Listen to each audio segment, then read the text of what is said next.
जय हिंद दोस्तों। एक अनार और 100 बीमार, ये कहावत आपने सुनी होगी। हाँ जी दोस्तों, बिल्कुल कहावत सही है। और इसका मतलब होता है कि यानी एक व्यक्ति के ऊपर तमाम तरीके की जिम्मेदारी, और जिसके ऊपर बहुत बड़ी जिम्मेदारी है, 10 साल बाद जिम्मेदारी मिली है कर्मचारियों और पेंशनर्स के पे एंड अलाउंसेस का रिवीजन करना, पेंशन का रिवीजन करना। और ये जिम्मेदारी आप समझ सकते हो रंजना प्रकाश देसाई जी के ऊपर है, और जो कि सुप्रीम कोर्ट की जस्टिस रही हैं।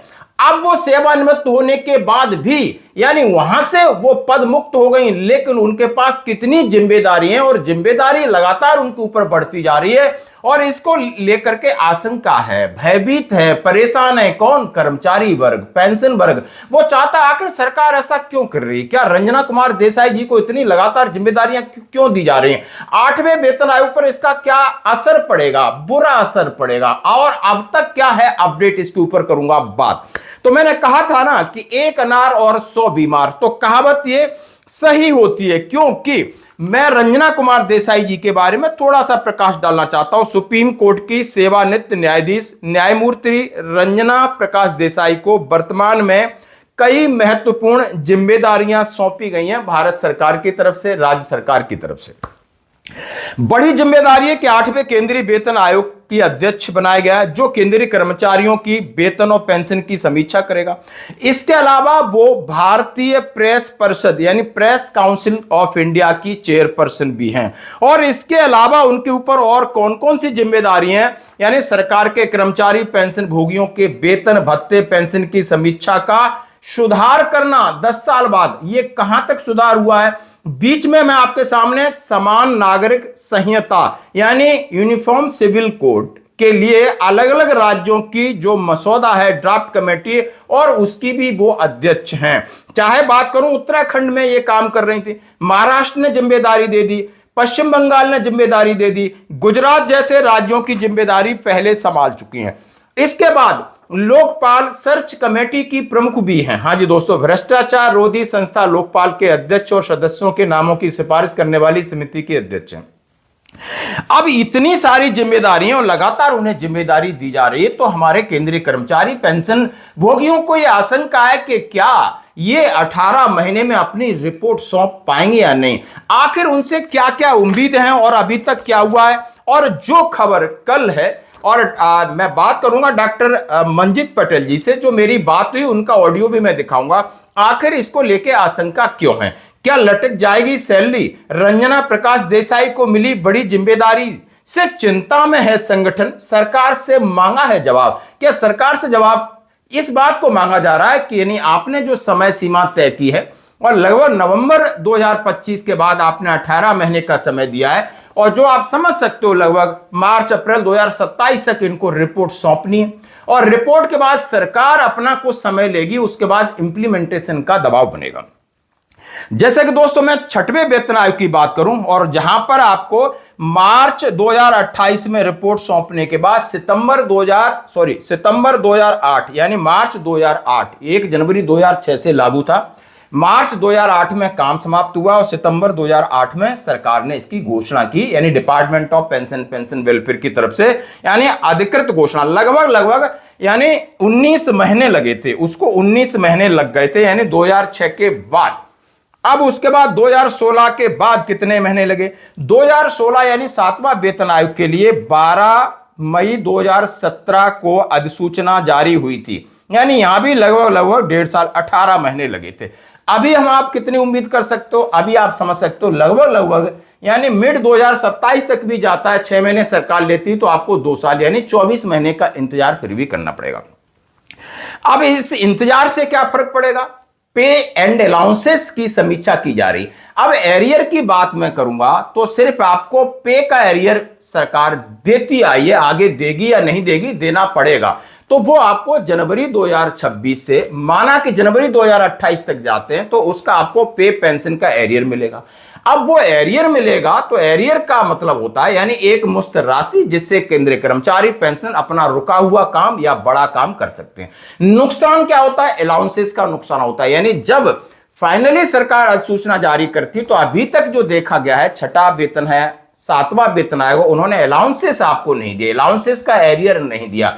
तो सरकार को एक तरफ से फायदा है और कर्मचारियों को सीधा सीधा नुकसान है दोस्तों। अब मैं बात करूंगा अभी तक क्या हुआ। हाँ जी दोस्तों, बड़ी बात है, जितना रंजना कुमार देसाई जी से उम्मीद की जाती है, और इस उम्मीद में एनसीजेसीएम स्टाफ साइड के शिवगोपाल मिश्रा जी हों या उनके सहयोगी जितने भी हों, या डॉक्टर मंजीत पटेल हो, या दूसरे अर्थशास्त्री, हमेशा ये कह रहे हैं कि सबसे ये न्यायमूर्ति रही हैं और इनसे पारदर्शिता की और न्याय की पूरी पूरी उम्मीद है। मैं डॉक्टर मंजीत सिंह पटेल बोल रहा हूं, और जैसा कि आप जानते हैं, अभी थोड़ी दिन पहले ही पूर्व न्यायाधीश माननीय रंजना प्रकाश देसाई जी को महाराष्ट्र सरकार ने यूसीसी ड्राफ्ट की जिम्मेदारी दी थी, अपनी कमेटी का हेड बनाया था। और उससे पहले भी वो उत्तराखंड राज्य सरकार के लिए यूनिफॉर्म सिविल कोड के जो ड्राफ्ट था उसके लिए जो कमेटी बनाई गई थी उसका भी नेतृत्व कर चुकी है।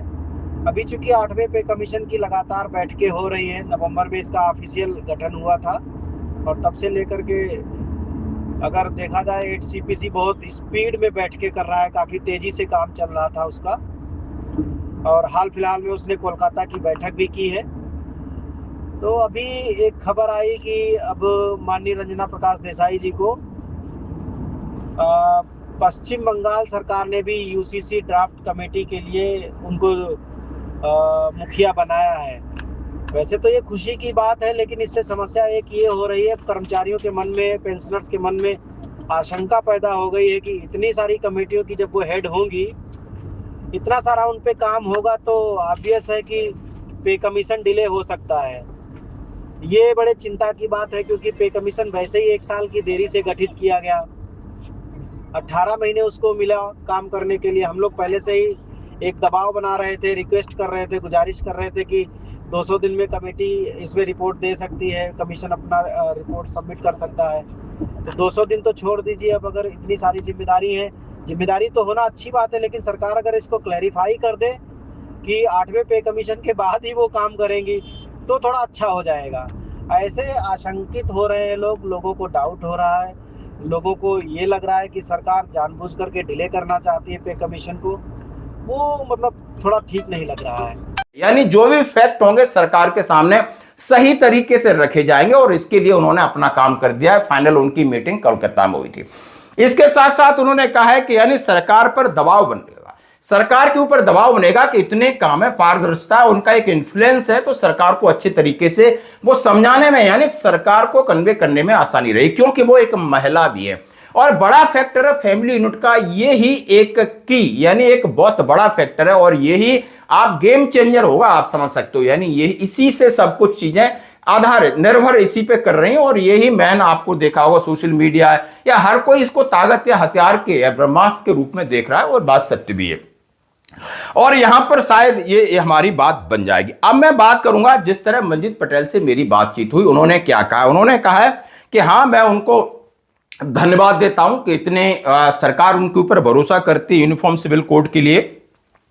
जैसा उन्होंने कहा, आप वो ऑडियो सुन सकते हो, उन्होंने कहा, और भविष्य में हमें इस बात का चिंता है कि कहीं इसका असर यानी केंद्रीय कर्मचारी पेंशनर्स के पे एंड अलाउंसेस पर पड़ेगा। ये जितना डिले होगा उतना हमारे अलाउंसेस, हमारे कटौती होगी, हमें इसका घाटा होगा। इसलिए सरकार से उन्होंने रिक्वेस्ट किया है कि सरकार जिस तरीके से काम तेजी से चल रहा था उस काम में कोई व्यवधान ना पड़े और ये काम स्मूथली से चलता रहे। और क्यों न हो, सारी जितनी समिति के उनको अध्यक्ष बनाया गया है वो पहले 18 महीने उनके कंप्लीट होने दो, काम को पूरा करने दो, और सरकार को सिफारिश देने के बाद भी काम हो सकते हैं।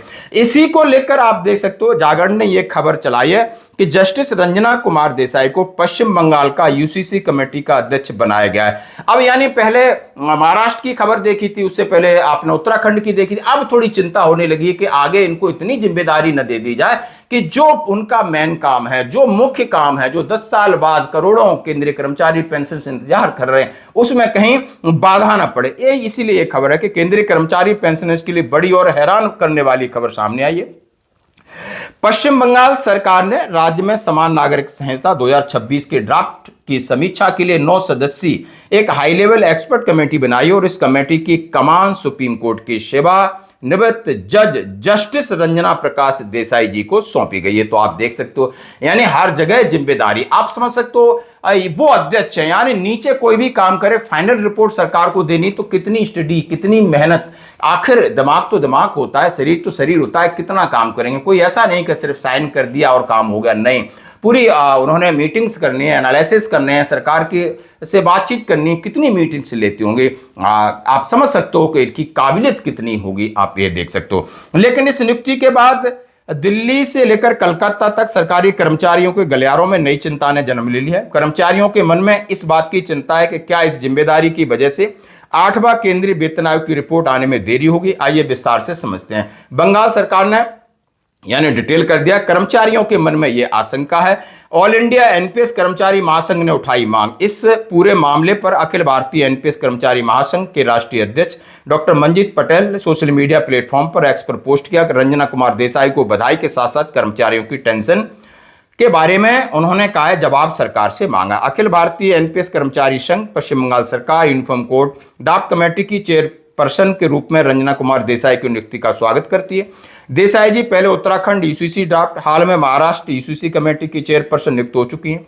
आपकी विधि विशेषज्ञता और अनुभव सराहनीय है। चूंकि आप 8वें केंद्रीय वेतन आयोग की चेयरपर्सन भी है, इसलिए लाखों केंद्र सरकार के कर्मचारियों पेंशनर्स में आशंका बलवती हो रही है कि आपकी व्यस्तता से पे कमीशन की रिपोर्ट में अनावश्यक देरी न हो जाए। और इन्होंने गवर्नमेंट ऑफ इंडिया को ट्वीट किया, हमारा विनम्र अनुरोध है कि इस संबंध में तुरंत स्पष्ट और क्लैरिफिकेशन जारी कर कर्मचारियों पेंशन भोगी को आश्वस्त किया जाए कि 8वें वेतन आयोग का कार्य निर्धारित समय पर पूरा होगा और यह प्रभावित नहीं होगा।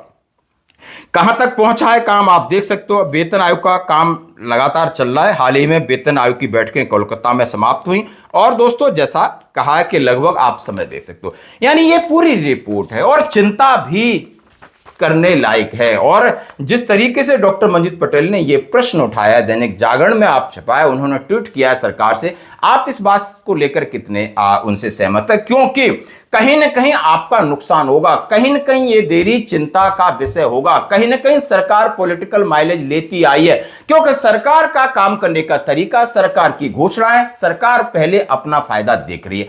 अब बात आती है कि आखिर इनसे उम्मीद कितनी? तो दोस्तों बिल्कुल डंकी की चोट पे कह सकता हूं, इनसे उम्मीद ये पूरा बैलेंस करके चल रही है। जिस तरीके से 31 जुलाई तक पूरा उन्होंने हर डिपार्टमेंट का डेटा कलेक्शन किया जा रहा है, सरकार के ऊपर आर्थिक बोझ भी कितना पड़ेगा और कर्मचारियों की जितनी मांगे एक्चुअल यानी वो मांगे यानी इस धरातल पर यानी कितनी वाजिब हैं, उनको पक्की वो सारी आपकी रिकमेंडेशन में आएंगी। तो हम उम्मीद करते हैं रंजना कुमार देसाई जी से, पूरे कर्मचारी, पूरे पेंशनर से उम्मीद करते हैं कि ये जो 8वां वेतन आयोग आएगा ये बेहतर होगा। धन्यवाद।